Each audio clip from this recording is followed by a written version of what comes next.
What's up, you guys? If you're heading to Ghana in December 2023 or anytime soon and you're looking for the latest, the most up-to-date entry requirements for visiting the country, you're watching the right video.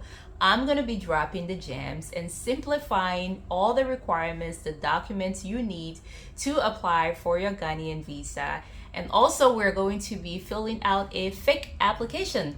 I say fake because I'm actually not applying for a visa to Ghana, but we're going to be using a made-up person. We're not actually going to submit the application, but we're going to be filling out the fields just so you guys see what the process looks like.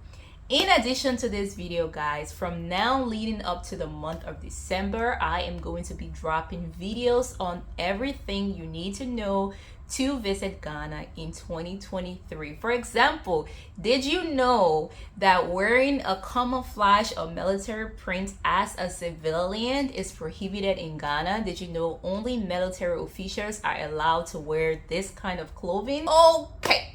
I know I said a whole lot. Let's get into why you are really here. Let's talk about how to get you into Ghana in 2023. Okay, so the first requirement we're going to talk about is passport. You need a passport that is going to be valid for 6 months at the time that you were applying for a visa and the time that you're entering Ghana, okay? The other thing you need is a blank sheet in your passport. So when you get to Ghana, they're going to stamp your passport to show that you entered Ghana. When you leave Ghana, they're going to stamp your passport to show that you are leaving Ghana. And you will need a blank page to make sure that you have space for them to stamp. Okay? Straightforward, isn't it? So the second requirement we're going to talk about is the yellow fever vaccination. So you will need to be immunized and vaccinated against yellow fever if you are 9 months old or older. If you're in the US, you can get this done at your local pharmacy like Walgreens and CVS. You can get it done at your doctor's office. There are also travel immunization clinics or travel clinics that you can get this done at. The CDC has a directory where you can put in your zip code and it will populate areas where you can go get your vaccination done. You should check the link in the description box for that. Now, word of caution, especially for my US folks. When you go to Walgreens or anywhere to get your vaccination done, make sure you're clear with them that you want the yellow book and make sure they fill in these fields, okay? Last year, when I went to get immunized at Walgreens, I was very broad in my request. I literally told the lady, I was like, hey, I came to get a yellow fever vaccination for travel purposes. Now, she had no experience with yellow books. So she was like, okay, she gave me my dosage and then she wrote on this white sheet of paper the dosage that I took and she signed it and she gave me the paper and I was like, no, I actually need a yellow book. And she was super confused what the yellow book was. So I had to Google it. I showed it to her and then she gave it to her colleague and her colleague was like, oh yeah, the yellow book. And her colleague showed her where to get like an empty yellow book. So she got the empty yellow book. She didn't know what fields to fill out. So we had to fill it out together. So just be mindful that if you're going somewhere where the person may not be familiar with the yellow book and how to fill it out, these are the fields that you absolutely need to fill to show proof and make sure they give you that document. Okay, so the third requirement you will need to enter Ghana in 2023 is a visa, but this is not required for everyone. This depends on your nationality. So Ghana has a list of countries that it considers exempt from getting visa for tourism purposes. So there are a couple of countries on there, including a lot of West African countries that are part of the economic community of West African states known as ECOWAS. So if you are a national of ECOWAS and you have a valid ECOWAS passport, you don't need a visa to enter Ghana. Even if you have a dual citizenship, you should be just fine. So for instance, if you are a Nigerian and you're also a citizen of the UK and you have a valid Nigerian passport, you can literally travel to Ghana on your ECOWAS passport and your UK passport, assuming that the UK doesn't have problem with your dual citizenship. That one, you have to check it out for yourself because I have no idea. I know some countries don't allow dual citizenship, so it might be sticky trying to travel on both passports. Check with your both countries to see if they're okay with dual citizenship. So for instance, I'm a Liberian and I am also a US citizen. For the longest time, Liberia didn't allow dual citizenship. They just recently started to allow dual citizenship.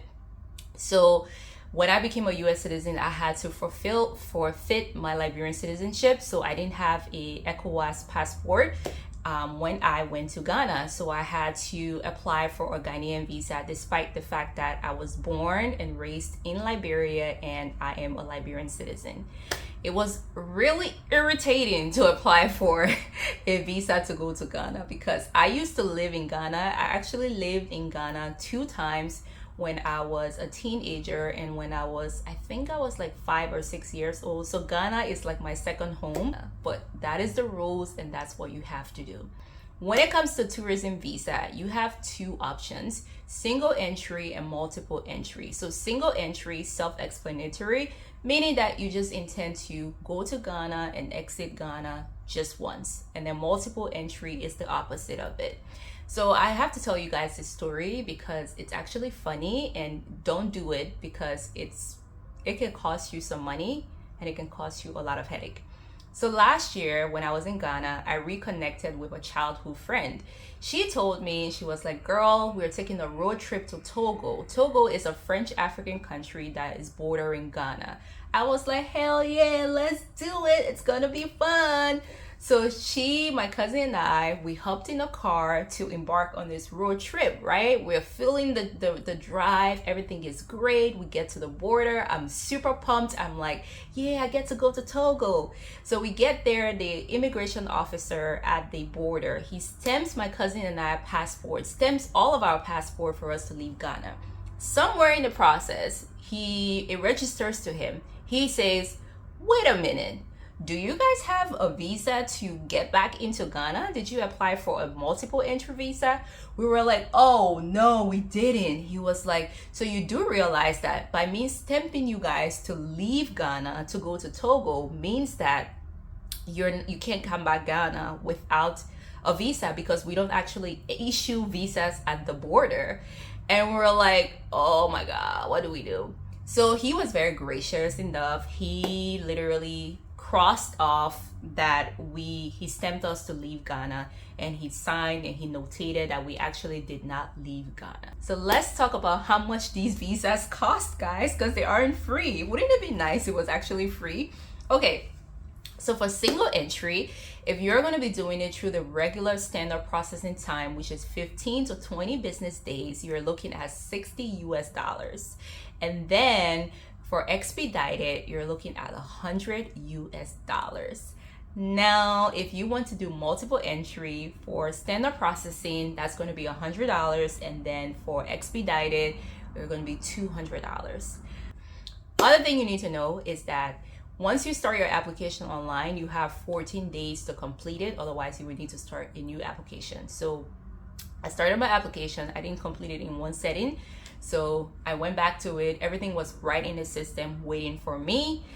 So that's something you should know. The other thing you should know is that they issue the visa for a period of 3 months for the single entry, which is what I got.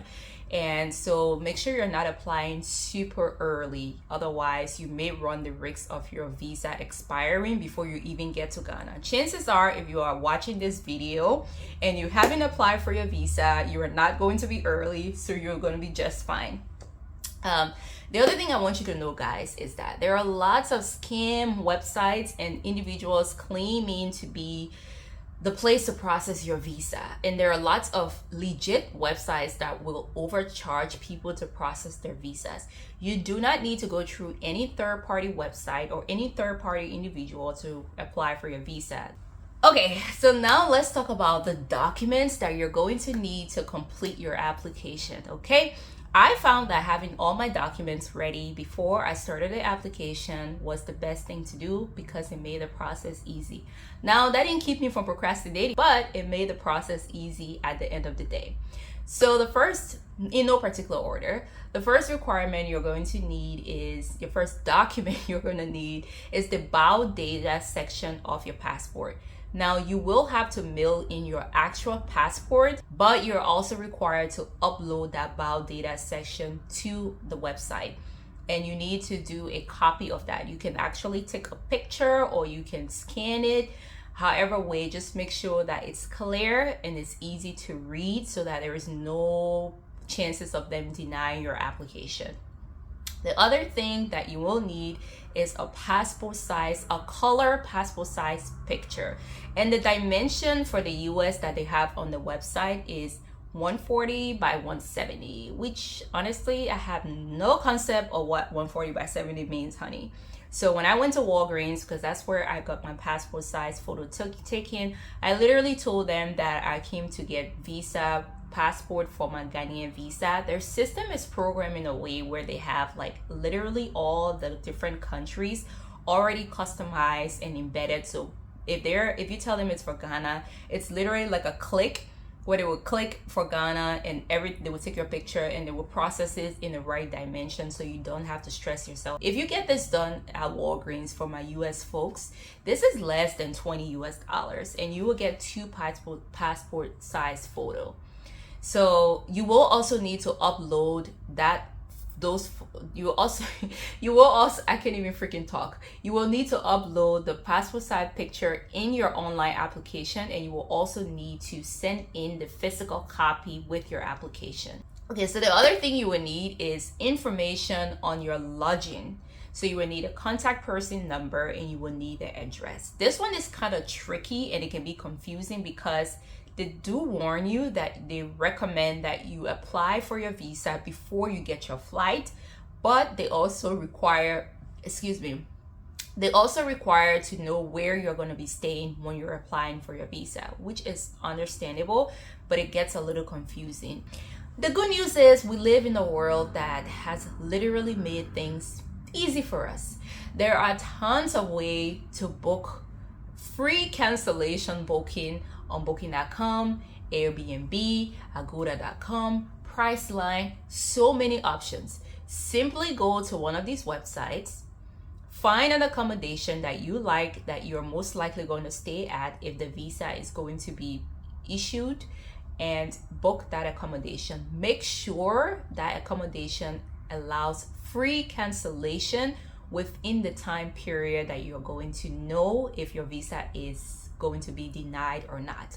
Don't book a non-refundable hotel. Airbnb allows grace period most of the time, so look at the grace period for when you can cancel before booking. So now that we know the documents that we need to file our application, let's get into filling this fake application. Okay guys, so we're going to be starting from a blank Google page and we're just going to Google Ghana visa. And you can see from my end, automatically the Washington DC one is the one that populates first. And if you scroll down, you're going to see the one for the UK, France, Berlin, and etc. So we're going to click the US one because this is what we're going to be using as an example. So when you go to the website, you will see that the web address is ghanaembassy.dc.org/visa/. This is the website you want to be at. This is the legitimate website.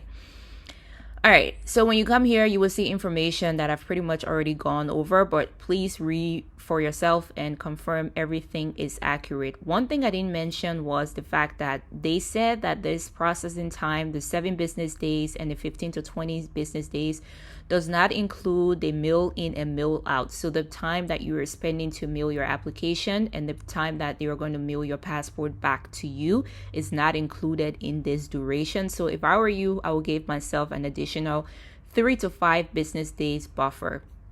And you can see the application fees we already went over.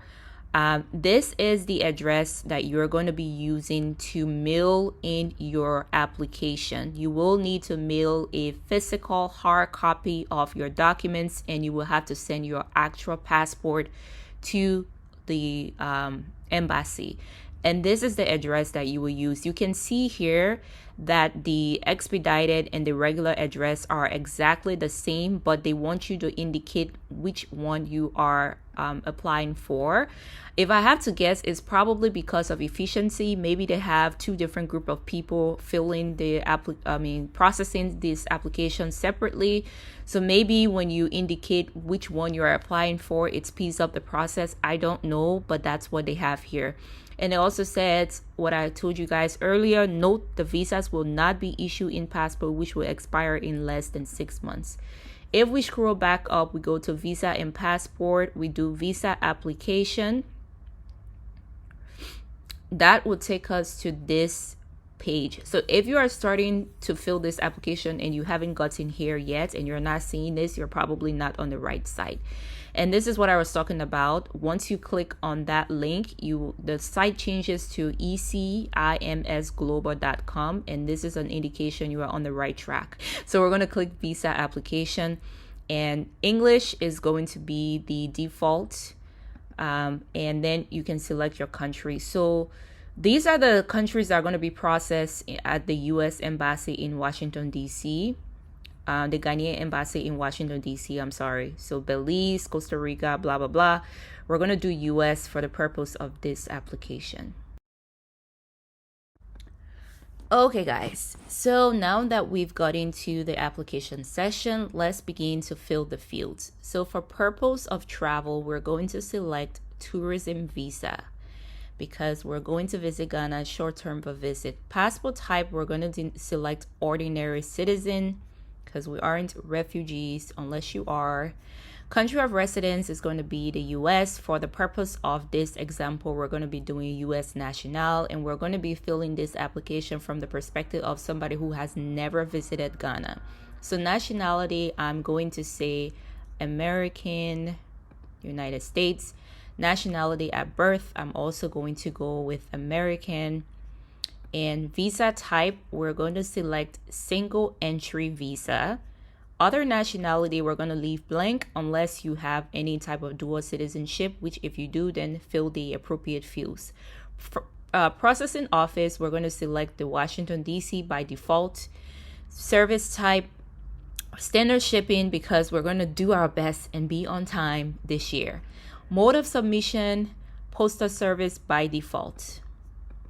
Oops. There you go. Perfect.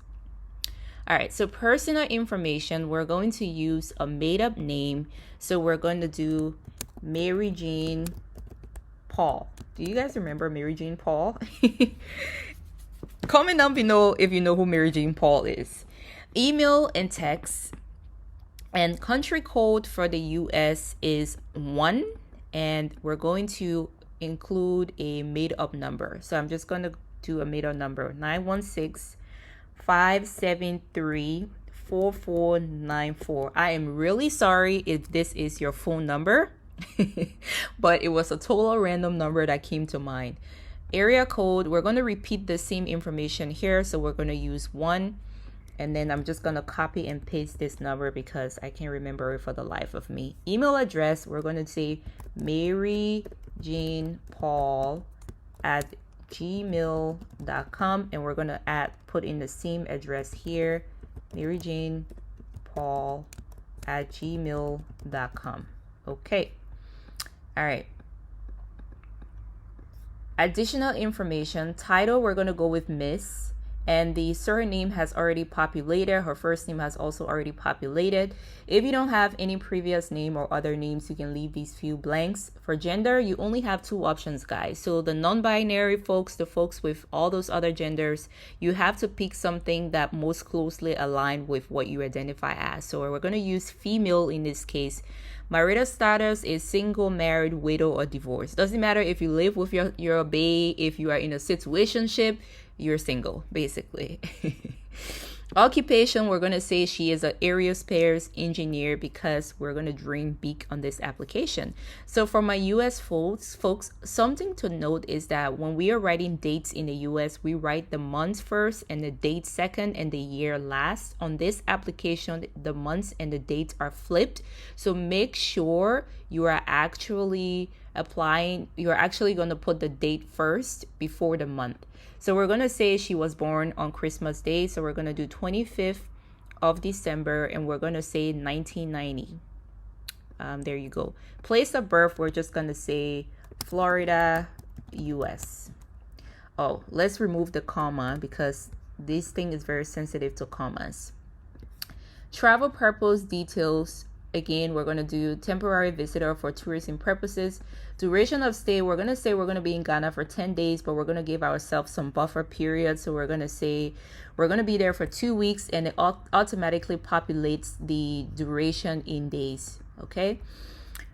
All right. So date of departure from the US. Let's say we're leaving the US on Christmas Day, which is exactly what I did last year. I totally ditched my family. We're going to be traveling by air unless you want to take a super dope road trip from the US to Ghana, which if you do, please document it because that would be epic. If you do have a return ticket, you can click yes, and this is where you will enter the ticket information number. But if you don't have a ticket, just click on no and keep it pushing. Your date of last visit to Ghana. If you have visited Ghana, you will enter this information, but we're filling it from the perspective of somebody who has never visited Ghana, so we can just leave that place blank. So financial mode is card. We're going to use card because we're going to be paying for this application using card.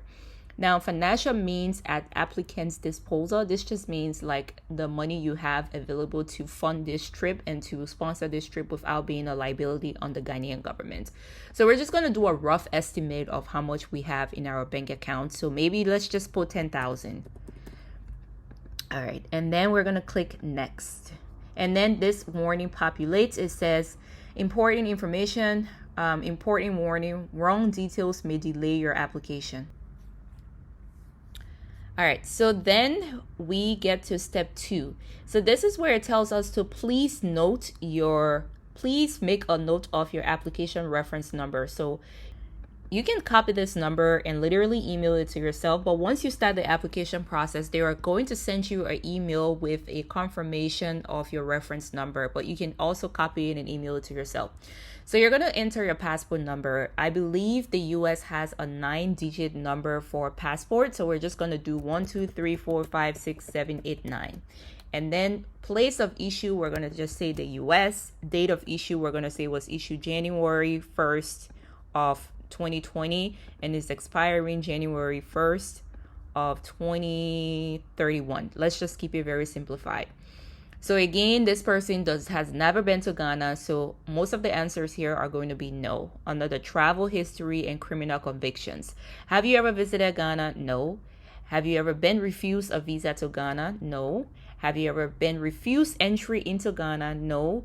Have you ever been deported to and from Ghana? No. Do you have a criminal record in Ghana or any other country? Hopefully no.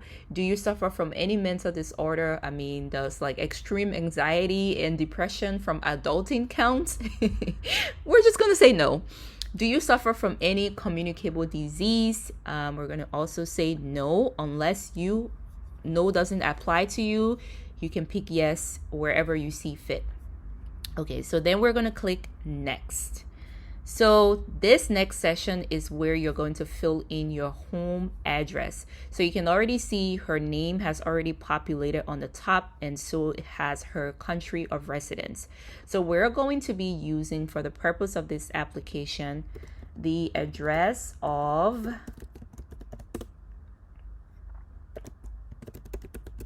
UC Berkeley. And if you're wondering why UC Berkeley, it is my alma mater. Okay. University Avenue and Oxford Street. But we're going to remove the commas because I believe this thing is sensitive to commas. So we're going to remove that, and we're just going to put in our information, postal code. The state is California. City is Berkeley. If you have like an apartment number or anything, that's when you'll put here. And then they're asking for the phone number. So I'm just going to use, they're asking for the phone number again. And I don't remember the phone number we used because I just copied over the reference number. So, but anyway, I'm just going to put a random number there just so we can keep it pushing. I hope you guys are following along. So I'm just going to use UC Berkeley's number here, but obviously you want to put in your phone number in this place. And then the country code is going to be 1 again, and we're going to put here. This part is sensitive to space, so you want to make sure you're not leaving space between the numbers.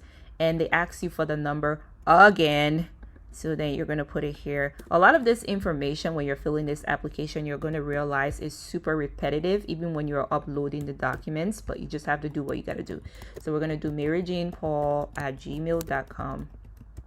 Okay, so now that we have the information here, they ask you for your mailing address, and there's a box here where it says select if the address is the same as the residential address. In that case, that is applicable, so we're going to click yes. We're going to click the box, and once you click the box, you automatically see that the information you inputted for your residential address is going to populate in your mailing address. Now they're going to ask you for your business, work, school address in the country of residence. So if you don't have, if you're not employed or you're not in school, you're going to click on that applicable. But let's say you are going to school at Berkeley, and we're just going to use the same address to simplify this process and keep it real short so we don't go too long in this video. So we're going to put that here, and then this is where you're going to put in your hotel information, where it says name and physical address of reference 1, a hotel in Ghana. So the name of the reference, literally just put the name of your hotel. So I have this hotel which is in Osu. Osu is like a prime location for anyone visiting Ghana for the first time, or you want to experience nightlife and be in the heart of the city. But anyway, this hotel is called Number 1 Oxford Street Hotel and Suite, so we're just going to use them. So for name of reference, we say Number 1 Oxford Street Hotel and Suite, and then the building number of the street is, we're just going to copy their address that they have here, which is pretty much the same. Remember to remove the commas and everything. So the city and the town and the city, I'm just going to do Osu, Accra, because Accra is the city. And then they have this spot that they have included called GPS digital address. And if you go on the hotel website, you will see that they have their digital address here. If you are not finding a digital address, you can contact the hotel or your Airbnb or whatever the case might be. I believe if you probably duplicate this address, you will be fine. But just to be on the safe side, just contact the hotel and ask them for their digital address or GPS address. Anyway, so phone number, the country code for Ghana is 233. And then you're going to put in the phone number. So I'm going to use their phone number right here, and I'm going to put that in here, and I'm going to do that. And they didn't ask us to, they're not requiring that we duplicate anything here, so I'm just going to skip that part. So then they ask for reference 2. If you have a second hotel that you want to put in here, this is where you'll put that in. But if you don't, you can skip that part. Name of address of employer in Ghana, that is not applicable to us because we are not going to Ghana to work. We are going for tourism purposes. So now we're going to click next. Okay, so that takes us to step 4. Like I was saying, this is super repetitive. This is where you will enter your hotel information again if you're not going to any family members or friends, or if any local person is not going to be hosting you. So for the organization, it is not required, but you can just literally put the hotel name. So Number 1 Oxford Street Hotel and Suite. I forgot what the hotel was. Okay, so for first and last name, if you have the direct reference person's first and last name, like if you have your Airbnb host first and last name, you will enter it into the first and last name boxes. If you don't, just split up the name of your lodging. So say Number 1 and then do Oxford Street. And then for the address, copy and paste the address in this box also. Okay, city, we're going to do Accra, and the digital address, we are going to copy the digital address and put it here. Phone number we are going to copy it again and put it here. And this time around, they're requiring an email address. So we're going to also copy the number again. And then they're asking for an email address. I don't know if this company has an email address. They do. So for email address, we're going to put their email address on their website. Okay. So this trip is not going to be sponsored. So if you are the same person filling out your application, just click this box. It will automatically formulate a lot of your information, but you can see it's missing phone number. So make sure you click on your phone number, your area code, and just copy and paste your mobile number or type it in. Okay. So applicant, is this application being completed by another person? No, because you are the actual person completing this. So click not applicable, and then you want to click next. Okay, so it looks like we're missing something. Okay, so phone number is asking for phone number. I thought we already put the phone number. Did I miss something? All right, so let's go back, copy and paste the phone number. Okay, now let's see if this works. It should work this time. Perfect. So this brings us to the documents section. So this is where, guys, you're going to upload all your documents. Okay guys, so I went ahead for the document section and I already uploaded the documents so that we can speed up the process. But I'm going to show you guys, give you guys some really important tips because it took me a while to figure out this document system. So when you hit browse and you actually find your file, you have to hit upload so that this blue thing, this thing populates. So for example, you want to do browse and then you want to do you want to click on the document, and then when the document populates, so let me just show you guys as an example, you want to hit upload. Okay, so when you hit upload, this is what you want to see. Okay, so I'm just going to remove that. If you don't do it and you hit next, all the files that you upload, they're basically going to disappear. So you're going to start the process all over. So I would say when you are uploading your files, when you're naming the files, even though you are going to be using the same hotel reservation over and over again, you want to give each of them a different name because the system is not going to take it when each of them has the same name. So just name them basically based on each line. So for example, you can name this one confirm hotel booking.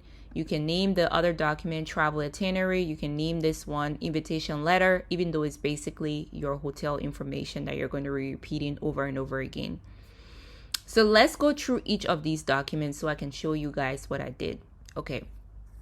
So I made up a fake hotel reservation. As you guys can see, there's basically nothing on here, but it basically says number 1 Osu Oxford Street booking confirmation. So that's what I uploaded to the system. And for travel itinerary, I did something interesting because I wasn't sure what they were asking for, given the fact that not everybody is going to be booking their flight in by the time they're filling this application. If you're the person who you have your flight information, you can upload it in this session. But if you don't, I came up with this thing. I basically wrote this short letter in Google Docs, and I downloaded it as a PDF. It basically said, to whom it may concern, I, Mary Jean Paul, plan to visit Ghana from December 27 to January 5th. I intend to spend most of my time in Accra and take day trips to Cape Coast and other parts of the country. Per advice indicated on your visa application website, I have not purchased my flight ticket until I receive my visa. However, I have uploaded my hotel booking confirmation in the appropriate document section of this application. Regards, MJP. If you don't want to do this, you can literally just upload your hotel booking confirmation again in the travel itinerary session, but since I wasn't clear, just as an extra step of precaution, I thought to do that. So invitation letter, again, I used the same booking information, the made up one. Okay. Passport data page. So I pulled this fake passport of Barack Obama. I don't know if you can see it clearly. Let me zoom in from the internet. But this is the bio data section you're going to upload to the site. And then applicant signature. This one, I believe they just added it because it wasn't there last year. And it took me a minute to figure out how to fill this part. So what I came up with is there is a section in the passport where you have to sign. There's a line on the passport that you have to sign. Just take a picture of that line and save it as a JPEG file. And this is like as legitimate as your signature can get. So there's no confusion no confusion about if that is your legitimate signature. And then you want to upload that there. And then make sure you check every single one of the boxes that have the red star next to them, and you want to click next. Okay, so this is where you get to your final step, and this is where you said you have read and understood the application, you were truthful, blah blah blah. You can read that on your own time. Then this is where you pay the visa fee. You can pay online, and then you submit your application. We are not going to do that though. And remember to get your reference number. If I were you, I would go back before I submit my application and make sure all my information is accurate and I have everything ready to go. Okay, so when you are going to be mailing your application, you are going to, let me show you guys all the documents that you will need to mail in. So your payment confirmation information, which is your receipt that you paid for your visa, and it's going to look like this. You want to include a printed version of your visa application form with all your accurate information, and that is going to be 2 pages long. Then you want to make sure when you go through the process to pay for your visa application, they are going to send you, you can pay for an address label through the site. And if you do choose to do that, they're going to send you a address label that is going to look like this. And you're also going to include that in your envelope because they're going to use that to return your passport to you. Okay. Then you're also going to include your hotel printed copy of your hotel reservation, printed copy of your travel itinerary. In this case, the letter that we wrote telling them that we are going to be in Ghana from this date to that date. And also, but if you have your flight already booked, you can use your flight printed information of your flight. So these are the documents that you will need to send, including your actual passport, which is going to be the document that they're going to put in your visa. I also send the actual copy, the actual yellow book to them as well, even though they don't require it. This is something that you will need to show to immigration, I believe, before you leave the US and when you get to Ghana. But I just took an extra step just because I was being whatever and mailed in the yellow book. So even though they do ask for your actual passport, you have to mail in a copy of the bio data section of your passport. And then the last or the other requirement is the 2 copies of the passport size picture that you took at Walgreens or wherever else. So guys, yes, these are the documents you need. Next, you will go to the post office. You will send it to the address that they tell you to send it to, and you will ship it to them with all that information. It's going to come back to you. Once they receive the confirmation of your visa, they are going to send you a notification that the details of your application have been received, and they are going to detail everything that they have received. And when you get that, you should expect to see your passport anytime now to then. If you have any questions, please feel free to ask me in the description box, and I'm more than happy to help. Thank you guys so much for watching. I hope you found this video helpful. There is plenty more where this came from if you did find it helpful, so make sure you hit the subscribe button to join the community so you don't miss any drop that is coming your way pretty soon.